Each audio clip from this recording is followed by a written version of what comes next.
நல்லது சொன்னா எவனா கேக்குறான்? நல்லது சொன்னா எவன் கேக்குறான்?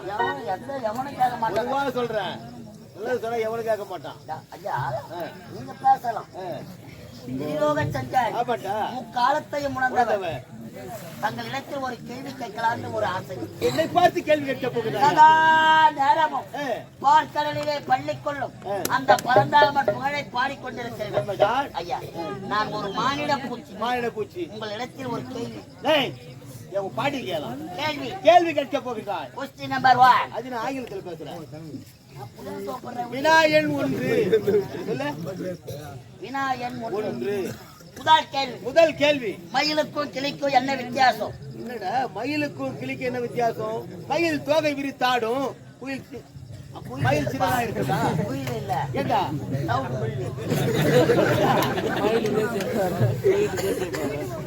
ஏண்டா கிளி சிறியதாக இருக்கும், மயில் தோகை விரித்தாடும். இன்னும் சொல்லத்தானா? என்ன? கிளி பச்சையா இருக்கும், மயில் முழு காலம் தோட்டத்துக்கு மாம்பழத்துக்கு பைய தூக்கிடுவான். நான் தான் வாஜாரு கொட்டுமோ தோட்டம். எனக்கு தெரியும் சொல்லிட்டேன். மயிலுக்கும் கிளிக்கும் என்ன வித்தியாசம்? தேசிய பறவை மயில். தோசிய பறவை கிளி. இரண்டாவது கேள்வியா? ஆமாங்க. இது ஒரு இலக்கிய கேள்வி. உங்களுக்கு தெரிஞ்சா கூட பரவாயில்ல, யாருக்காவது தெரிஞ்சா கூட வந்து சொல்லலாம். வாங்குற அம்போகத்தை போயிடுறாங்க. விடை சொல்பவருக்கு ஒரு அண்ணன் ஒரு தம்பி. ஒரு அண்ணன் ஒரு தம்பி. அதான் அண்ணன் தம்பி இருவர்கள். நான் கேள்வி கேட்கறேன், நீ கேளு. நீ தானே கேட்கிற? அண்ணன் தம்பி. அண்ணனுக்கு கல்யாணம் ஆகுது, திருமணம் முடிந்து விட்டது. ஒரு ஆண்டு காலம் உருண்டு போகுது. ஒரு ஆண்டு காலம் சென்ற பிறகு அண்ணனுக்கு உடம்பு சரியில்லை, உடல்நிலை சரியில்லை, மூர்த்தவனுக்கு உடம்பு சரியில்லை. ஆனா மனைவியால இருக்கிறாள் அண்ணி இந்த ஊரை சுத்தி பார்க்கணும்னு ஆசைப்படுறாங்க. ஆனா அந்த ஊரை சுத்தி காட்ட முடியல. என் உடம்பு சரியில்லை, அரண்மனையில இருக்காரு. தம்பியை கூப்பிட்டு அண்ணியை அழைத்தும் போய் ஊரெல்லாம் சுத்தி காட்டுன்னு சொல்றாங்க. அந்த ஊர்ல 2 குளம். ஒரு குளத்து நிறைய தாமரைப்பூ. ஒண்ணு கூட நல்லா இல்ல. இன்னொரு குளத்துல அழகா செழிப்பா இருக்குது. அண்ணி அந்த மலர் மீது ஆசைப்படுறாங்க. எந்த மலர் மீது? அந்த தாமரை மலர் மீது. அந்த தாமரை மலர் ஆசைப்படுறாங்க.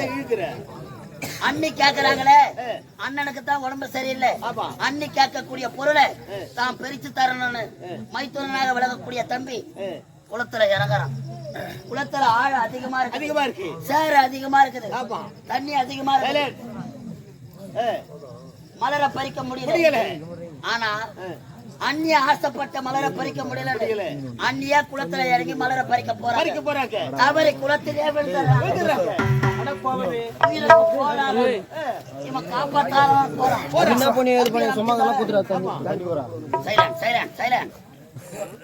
ஆனா அண்ணி சொல்றாங்களா, என்னை நீ காப்பாற்ற வேண்டுமானால் அண்ணன் கைப்படாத இடத்தை புடிச்சு தூக்கும். யார் சொன்னது? அண்ணி சொல்றாங்க. மைத்தூன தம்பி காப்பாத்த போறான், உயிருக்கு போறாரு. என்ன நீ தொட்டு காப்பாத்தனா அண்ணன் கைப்படாத இடத்தை புடிச்சு தூக்கும் அப்படின்னு சொன்னான். அவன் காப்பாத்திட்டான்.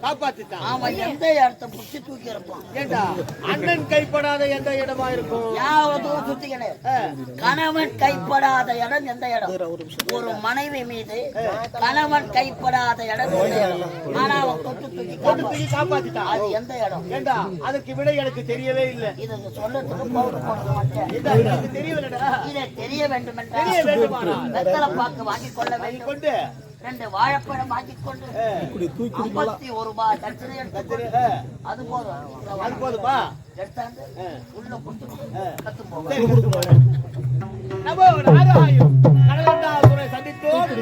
கைலாயம் சென்றிருக்கின்றார்.